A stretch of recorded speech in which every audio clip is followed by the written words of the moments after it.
బాధాకరమైన విషయం ఏంటంటే గత 3 రోజుల నుంచి సోషల్ మీడియాలో కావచ్చు, అలాగే న్యూస్ ఛానల్లో కూడా కావచ్చు, మనం చూస్తున్నాం.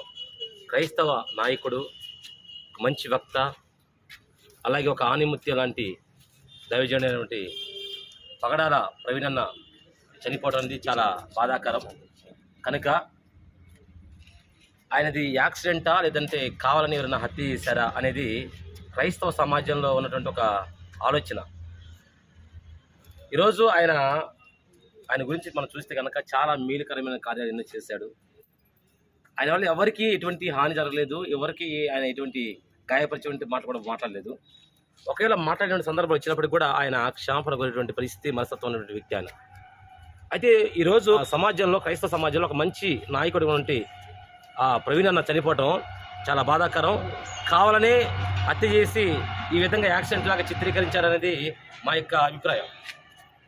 ఈరోజు ఈయనను చంపేయటమే కాకుండా ఇప్పటికీ కొంతమంది సోషల్ మీడియాలో చెప్తున్నమాట ఏంటంటే నెక్స్ట్ మీరే అని కొంతమంది, అనగా అజయ్ బాబు గారిని చంపేస్తామని, అలాగే అనిల్ జాన్సన్ గారిని, అలాగే వికేఆర్ గారిని, సిహెచ్ సాంబశివరావు గారిని, ఇలా చాలామంది దైవజనులు ఉన్నారు, ముఖ్యమైన నాయకులుగా చాలామంది ఉన్నారు. వారందరూ కూడా మేము బ్రతకనేమో అన్నటువంటి కొంతమంది, ఇప్పటికి కొంతమంది హేళనకరంగా కూడా వీడియోలు చేస్తున్నారు.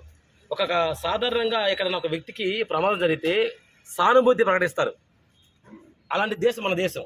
కానీ ఈరోజు అలా లేదు. ఒక క్రైస్తవ నాయకుడు చనిపోతే, సాకుడు చనిపోతే బాధపడాల్సింది పోయి ఈ విధంగా కొంతమంది హేళనకరంగా, అసభ్యకరంగా, అవహేళనగా మాట్లాడుతూ, పోస్టులు పెడుతూ, వీడియోలు చేస్తూ చాలామంది కించపరుస్తున్నటువంటి విధానం ఇది. భారతదేశంలోని లౌకిక దేశ విధేనా?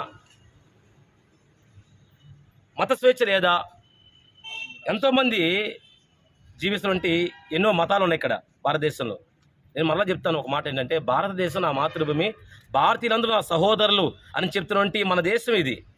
మరి భారతదేశంలో క్రైస్తవులు, హిందువులు, ముస్లిమ్స్, బౌద్ధులు, అలాగే సిక్కులు, జైన్లు అందరూ కలిసి నివసిస్తున్నటువంటి ఈ దేశంలో ఎవరి స్వేచ్ఛ వారిది, ఎవరి మతం వారిది, ఎవరి విధానం, ఎవరి ఆరాధనలు, ఎవరి దైవత్వం వారిది. కాబట్టి మరి ఎవరి పని వాళ్ళు చేసుకుంటూ పోతున్నటువంటి ఈ సమాజంలో, ఈ భారతదేశంలో మరి ప్రత్యేకంగా క్రైస్తవ్యాన్ని మాత్రం ఎందుకు దూషిస్తూ, హేళన చేస్తూ, అసలు క్రైస్తవులు ఉండకూడదు, ఇది మా దేశం కాదు అని కొంతమంది రాధా మనోహర్ దాస్ లాంటి వ్యక్తులు, ఇంకా కొంతమంది నాయకులు కానివ్వండి, కరుణాకర్ సుగ్నా అనే వ్యక్తి కావచ్చు, లలిత్ కుమార్ అనే వ్యక్తి కావచ్చు, హమారా ప్రసాద్ అనే వ్యక్తి కావచ్చు, ఇంకా ఒక చిన్న వ్యక్తి ఉన్నాడు, ఒక సహోదరుడు ప్రవీణ్ కుమార్ అనే వ్యక్తి కావచ్చు, వీళ్ళందరూ కూడా ఈ విధంగా చాలామందిని క్రైస్తవులను రకరకాలుగా హేళన చేస్తారు. మేము కూడా చేయవచ్చు, కానీ మా విధానం ఇది కాదు.